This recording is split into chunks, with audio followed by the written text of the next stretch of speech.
جس کا مولا اس کے علی مولا ہے. اب پتا چلا جس کے رسول مولا ہے اسی کے علی بھی مولا ہے. اب جب علی کا دائرہ کھینچو گے تو پوری کائنات آ جائے گی, پیچھے صرف اللہ اور رسول رہ جائیں گے. پیچھے صرف اللہ اور رسول رہ جائیں گے, پوری کائنات علی کے دائرے میں آ جائے گی. اس کو تمہیں مولا ماننا ہوگا, علی کو مولا ماننا ہوگا. لیکن کیا کریں, لوگ سوچتے ہیں کہ جب مولا کہہ دیا ہے تو اس میں کوئی ایسی بات نکالے, ایسے لفظ نکالے, ایسے معنی نکالے جو سب سے ہلکا معنی ہو اور ہمارے فیور میں بھی آتا ہو. تو کہا کچھ نہ ملتا ہو کسی مولا پہ گیم کر لیتے ہیں, کہہ دیتے ہیں مولا کے معنی دوست. اگر مولا کے معنی دوست ہیں تو سب سے پہلے یہ بتاؤ رسول تمہارے دوست, کیونکہ رسول نے سب سے پہلے اپنے لیے مولا کہا ہے کہ میں جس کا مولا. اگر رسول دوست ہیں تو پھر علی کو مانو دوست. اگر رسول کو مولا اور سردار مانتے ہو, آقا مانتے ہو, تو اسی طریقے سے علی کو بھی آقا مانو, سردار مانو. تو اسی طرح گیم کرتے ہیں. تو میں اپنی آیت پہ آ رہا ہوں, قُلْ لَا أَسْأَلُكُمْ عَلَيْهِ أَجْرًا إِلَّا الْمَوَدَّةَ فِي الْقُرْبَى. اب اس آیت میں بھی سوچ رہے ہیں اب اس پہ کہاں سے گیم کیا جائے. رسول نے محبت مانگ لی ہے قربا کی, محبت مانگ لی, محبت مانگ لی قربا کی.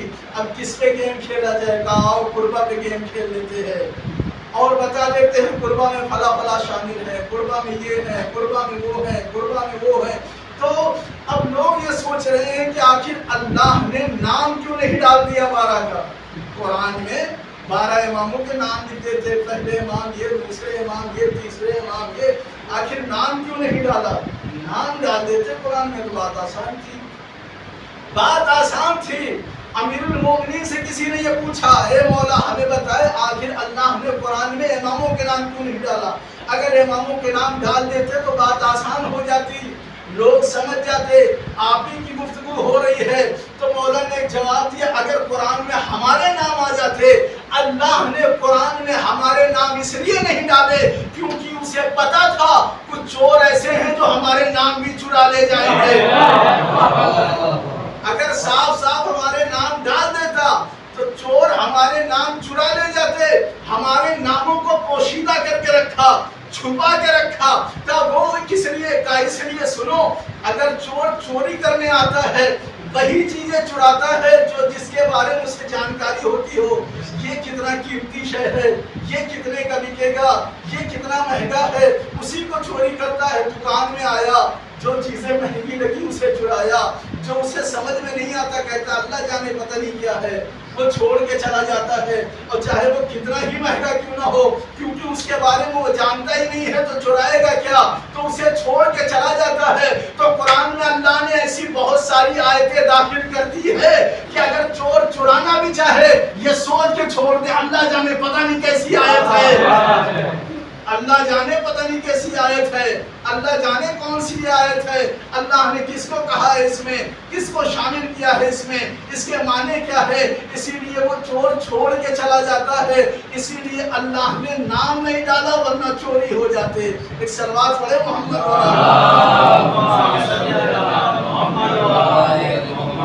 یہ علی ہے, کائنات کے امیر المومنین ہیں. کسی نے ان سے سوال کیا, مجھے بتائیں سرونی کا دعویٰ کرنے والے, ان سے لوگ سوال کرتا ہے کہ لوگ یہ بتائیں کہ اللہ رہتا کہاں ہے, اللہ رہتا کہاں ہے. مولا کائنات نے کہا میں تجھے کیا بتاؤں اللہ کہاں رہتا ہے, وہ تو ہر جگہ رہتا ہے. سوال کیا ہوا, اللہ رہتا کہاں ہے, کیا میں کیا بتاؤں کہاں رہتا ہے, وہ تو ہر جگہ رہتا ہے. اب یہ پھنسانے کی کوشش کرتا ہے. وہ کہتا ہے کہ اچھا اگر اللہ ہر جگہ رہتا ہے تو جب مومن دعا کے لیے ہاتھ اٹھاتا ہے تو آسمان کی طرف کیوں دیکھتا ہے, اور ہاتھ بھی اٹھاتا ہے تو اوپر آسمان کی طرف کیوں اٹھاتا ہے. آپ کہہ رہے ہیں اللہ ہر جگہ رہتا ہے, تو آخر یہ بندہ جب دعا کے لیے ہاتھ اٹھاتا ہے تو آسمان کی طرف کیوں دیکھتا ہے. جب اللہ ہر جگہ ہے تو آسمان کی طرف دیکھنے کی کیا ضرورت ہے. اب بھائی علی جواب دے رہے ہوں, اب مزہ نہ آئے تو بات ہی الگ ہے. بھائی مولا کائنات نے جواب دیا کہ سنو, یہ بندہ جب ہاتھ اٹھاتا ہے دعا کے لیے آسمان کی طرف اس لیے دیکھتا ہے کیونکہ اللہ کو بلندی سے نسبت ہے، اللہ کو بلندی سے نسبت ہے، اسے اونچائی سے پہچانا جاتا ہے، اسے بلندیوں سے نسبت ہے۔ اب میں کیا کروں؟ بلندیوں کو ہی عربی میں علی کہتے ہیں، بلندی کو ہی عربی میں علی کہتے ہیں، اور اس اللہ کو اس بلندی سے محبت ہے۔ کسی نے، ایک یہودی نے اور آگے بڑھ کے سوال کیا، اچھا یہ بتائے اللہ ہر شے پہ قادر ہے، قرآن کی آیت ہے ان اللہ علی کل شیء قدیر، اللہ ہر شے پہ قادر کا، بے شک ہر شے پہ قادر ہے۔ اچھا یہ بتائے اگر اللہ ہر شے پہ قادر ہے تو کیا وہ دوسرا خدا بنا سکتا ہے؟ اور اگر دوسرا خدا بنا سکتا ہے تو پھر وحدہ لا شریک نہیں رہا، وہ ایک نہیں رہا، وہ دو ہو جائیں گے۔ تو لوگ اس میں سوچنے لگے کہ بھائی اب اس کا جواب کیا ہوگا، اس کا جواب کیا دیں گے؟ اس نے تو آیت پہ حملہ کر دیا ہے، لوگوں نے کہا اسے قتل کر دینا چاہیے، بھائی ہماری آیت پہ حملہ کر رہا ہے۔ مولا کائنات کے پاس یہ بات پہنچی، مولا کائنات نے کہا میں جواب دیتا ہوں، مجھ سے سوال کرو۔ کہا یہ بتائیے کہ اللہ جب وحدہ لا شریک ہے، ایک ہے، اکیلا ہے، اور وہ ہر شے پہ قادر ہے، کچھ بھی کر سکتا ہے، تو کیا وہ دوسرا خدا بنا سکتا ہے؟ مولا کائنات نے کہا بے شک دوسرا خدا بنا سکتا ہے، کیونکہ وہ ہر شے پہ قادر ہے، وہ کچھ بھی کر سکتا ہے، وہ دوسرا خدا بھی بنا سکتا ہے۔ اب اس نے کہا اگر دوسرا خدا بن جائے گا تو وہ دو ہو جائیں گے، اگر دوسرا خدا بن جائے گا تو وہ دو ہو جائیں گے، وہ وحدہ لا شریک نہ رہا، وہ اکیلا نہ رہا، وہ ایک نہ رہا۔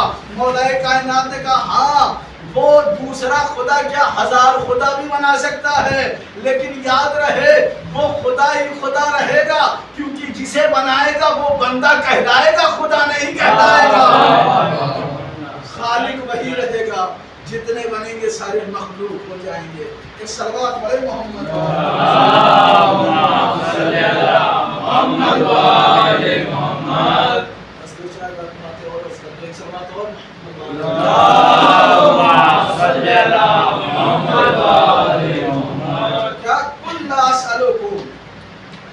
اب یہاں پہ اسألکم نہیں آیا۔ لوگ کہتے ہیں کہ میں اجر رسالت جو میں نے اپنی نبوت یہ رسالت یہ کام انجام دیے ہے اس کا اجر مانگتا ہوں کہ تم قربا سے موافقت کرو۔ اور قرآن کی آیت ہے، اس ترجمے کو تھوڑا سا غور کریں۔ قل لا اسألکم، لا کے معنی نہیں، اسألکم سوال کرتا ہوں، قل لا اسألکم میں سوال نہیں کرتا۔ کیا کریں؟ میں سوال نہیں کرتا، لا اسألکم میں سوال نہیں کرتا، مجھے سوال کرنا زیبا ہی نہیں دیتا، میں کبھی سوال کرتا ہی نہیں ہوں۔ رسول کہہ رہے ہیں میں کبھی سوال کرتا ہی نہیں ہوں، میں سوال ہی نہیں کرتا، لیکن بات قربا کی ہے اس لیے سوال کر رہا ہوں، بات قربا کی ہے اس لیے سوال کر رہا ہوں کہ تم ان سے معدت کرو، تم ان سے محبت کرو۔ اب رسول نے اتنے سارے کام انجام دیے، روزے پہنچائے، حج پہنچائے، زکوٰۃ پہنچائے، ساری چیزیں پہنچائی، لیکن اور بھی انبیاء آئے، 1,24,000 انبیاء آئے، جتنے بھی انبیاء آئے کسی نے کبھی کچھ مانگا ہی نہیں۔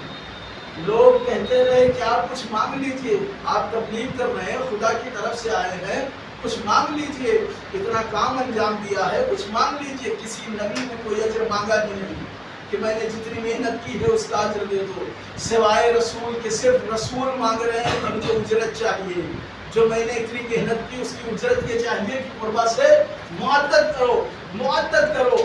یہاں تک کہ اتنے انبیاء آئے، کسی نے نہیں مانگا، بھائی کسی نے نہیں مانگا سوائے رسول کے۔ وہ کیوں نہیں مانگا وہ سنیے، اتنے انبیاء آئے، آخر کیوں کسی نے اجر نہیں مانگا؟ کیوں کسی نے اجر نہیں مانگا؟ صرف رسول نے اجر مانگا۔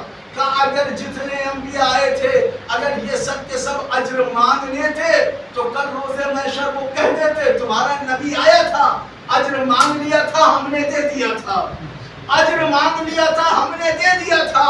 اب اگر اجر مانگ لیتے لوگ دے دیتے تو یہ روز محشر یہی کہتے ہم نے دے دیا تھا، لہٰذا ہمیں جنت بھی دے دو، لہٰذا ہمیں جنت بھی دے دو، کیونکہ ہم نے اجر ادا کر دیا ہے۔ اب نبیوں کے پاس اتنی قوت ہی نہیں تھی کہ رسول کے علاوہ کوئی اور جنت دے پاتا، اس لیے کوئی نبی اجر مانگ ہی نہ سکا۔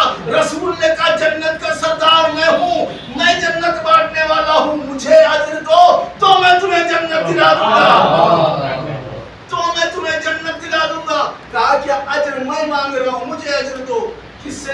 سے مودت اختیار کرو، قربا سے محبت کرو، قربا سے مودت کرو.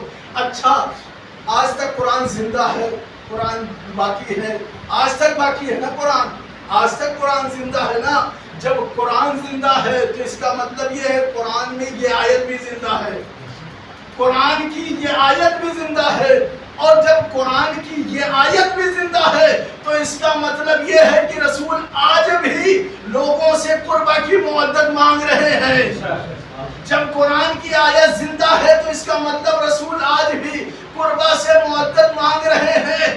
بھائی اگر لوگ اجر مودت دے چکے ہوتے تو قرآن سے آیت ہٹ چکی ہوتی، اس آیت کو منسوخ کر دیا جاتا. اس کا مطلب یہ ہے ابھی بھی کچھ لوگ ایسے ہیں جو قربا سے مودت نہیں کر رہے ہیں، اسی لیے یہ آیت آج بھی باقی ہے. اور رسول آج بھی قربا سے محبت مانگ رہے ہیں، مودت مانگ رہے ہیں کہ تم ادا کرو، اجر رسالت دو، ہماری رسالت جو ہم نے اتنا کام کیا اس کی مودت کا جو بھی ہے اس کا اجر مجھے دو. لیکن لوگ آج بھی نہیں دیے ہیں، اس لیے آج بھی رسول اجر مانگ رہے ہیں کہ مجھے اس کا اجر چاہیے. اب لوگوں کو اس کا اجر دینا چاہیے. اور علی سے محبت کا بھائی اس کے لیے اگر مولائے کائنات جب سرونی کا دعویٰ کریں گے تبھی مانو گے کہ باب شہر علم ہے. بھائی علی سے محبت کرنے کے لیے کسی ریفرنس کی ضرورت نہیں ہوتی، کیونکہ اگر آپ کے سامنے کوئی خوبصورت شے رکھی ہو، آپ دیکھ رہے ہو تو کیا آپ کسی مولوی سے پوچھیں گے یہ خوبصورت ہے کہ نہیں، کوئی حدیث ہے کہ نہیں، کوئی خوشبو سونگھ رہے ہو اچھی ہے، اب آپ کسی مولوی سے پوچھیں گے یہ خوشبو اچھی ہے کہ نہیں، کوئی حدیث ہے کہ نہیں. تو علی سے محبت کے لیے کوئی ریفرنس کی ضرورت ہی نہیں ہے. جب رسول نے کہہ ہی دیا ہے کہ جس کا میں مولا ہوں اس کے علی مولا ہے، میرا دوست علی کا دوست، میرا جسم علی کا جسم، میرا دوست علی کا دوست، سب چیزیں بتا چکے ہیں. تو بھائی اب بھی اگر کوئی ریفرنس مانگے، کوئی اب بھی اگر سرچ کرے، کوئی اب بھی اگر ڈھونڈے کہ بھائی کیسے محبت کریں، تو بھائی یاد رہے. ایک مثال دیتا ہوں، مثلا بیٹے سے محبت کرنے کے لیے حدیث کی ضرورت نہیں پڑتی کہ رسول نے کیا حدیث فرمائی ہے کہ بیٹے سے محبت کی جائے یا نہ کی جائے. اسی طریقے سے علی سے محبت کرنے کے لیے بھی کسی حدیث کی ضرورت نہیں ہے، کسی حدیث کی ضرورت نہیں ہے. اور کہا کہ علی حق کے ساتھ ہے اور حق علی کے ساتھ ہے، یعنی آدم سے لے کر جتنے بھی انبیاء آئے ہیں سب حق پر ہیں، سب علی کے پیچھے پیچھے ہیں، سب علی کے ساتھ ہیں. اور رسول نے صاف صاف کہا ہے کہ علی حق کے ساتھ، الحق مع علی والعلی مع القرآن، علی حق کے ساتھ ہے اور حق علی کے ساتھ ہے. اب ایک جملہ یہی پہ کہنا چاہتا ہوں، بہت بڑا جملہ ہے کہ سنو، اگر علی کے پیچھے حق نہ چلے تو وہ بھی باطل ہو جائے، اگر علی کے پیچھے حق نہ چلے تو وہ بھی باطل ہو جائے، اور اگر علی کے پیچھے باطل چل پڑے تو وہ بھی حق ہو جائے.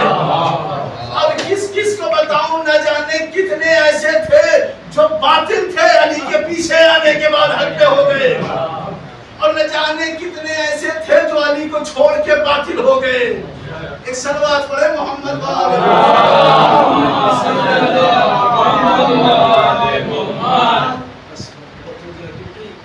یہ آیت جو میں نے چنی ہے یہ ایک مجلس میں نہیں ذکر کیا جا سکتا، اس کے لیے پورا عشرہ تیار ہے اور انشاءاللہ اس کو بھی کرنی ہے.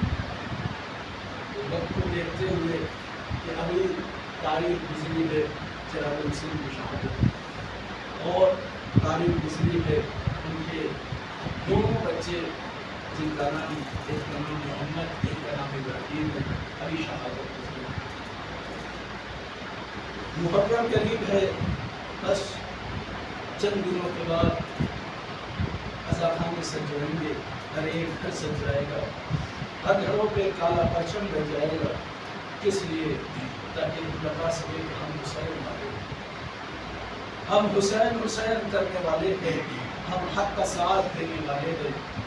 اور یاد رہے پوری کائنات میں حسین کا ماتم ہوتا ہے، ہر مسلک کا انسان حسین کا ماتم کرتا ہے. کسی بھی مسلک کا ہو،